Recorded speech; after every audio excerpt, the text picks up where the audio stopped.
আপনি জানেন কিনা আমি জানি না, কিন্তু আপনি ইতিহাসের পাতায় যতবার দেখবেন ততবারই আপনি বুঝতে পারবেন যে ছেলেরা কখনো মেয়েদেরকে ছেড়ে যায় না, বরং মেয়েরাই ছেলেদেরকে ছেড়ে যায়।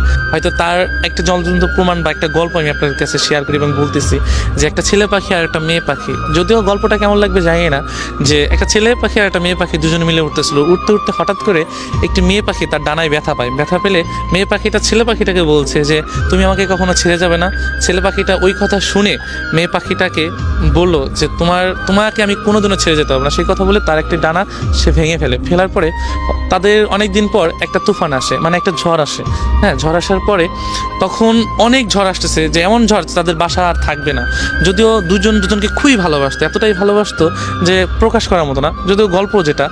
তো ছেলে পাখিটা বলতেছে যে তুমি চলে যাও, ভালো একটা জায়গায় চলে যাও, ঝড় শেষে তুমি আমার কাছে আবার ফিরে এসো। তো মেয়ে পাখিটা কী করলো, যে চলে যাওয়ার পর তো অনেক ঝড় আসার পরে তখন ছেলে পাখিটা ওই ঝড়ে মারা যাওয়ার পরে তো ঝড় শেষে মেয়ে পাখিটা আসার পরে দেখছে যে নিচে লেখা যে তুমি যদি একটিবার বলতে যে আমি তোমাকে ছেড়ে কখনো যাব না, তবে আমি এই ঝড়টাকে যত কষ্টই হোক পার করে দিতাম, আমরা দুজন সারা জীবন একসাথেই থাকতাম। তো এই লেখাটা দেখে মেয়ে পাখিটা কান্না করছে।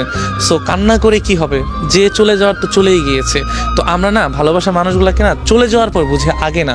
তো ইতিহাসের পাতা আপনি যতই দেখবেন ততই আপনারা বুঝতে পারবেন যে ছেলেরা কখনো যায় না, কারণ একজন ছেলে সব কিছুই সহ্য করতে পারে, শুধু প্রিয় মানুষের ছেড়ে যাওয়া। এবং প্রিয় মানুষ যদি থাকতে চায় সে যত কষ্টই হোক, এমন দুনিয়াতে অনেক কিছুই আছে যে একজন ছেলে একটা মেয়ের জন্য সুইসাইড করেছে, মরে গিয়েছে, বা জেল খেটেছে, বা অনেক কিছুই তার মেয়ের পরিবার হাতে মারধর খেয়েছে, বা অনেক কিছুই শিকার হয়েছে একজন ছেলে। এমন দেখবেন হয়তো কিছু মেয়ের ক্ষেত্রে এমন হয়েছে, তবে বেশিরভাগ ছেলে এমনই হয়েছে। তো একজন মানুষ যখন একটা মানুষকে ভালোবাসে তখন চায় দুই হাত বা মনের পাঁজর দিয়ে, বুকের পাঁজর দিয়ে তাকে ঘিরে রাখতে সারা জীবন।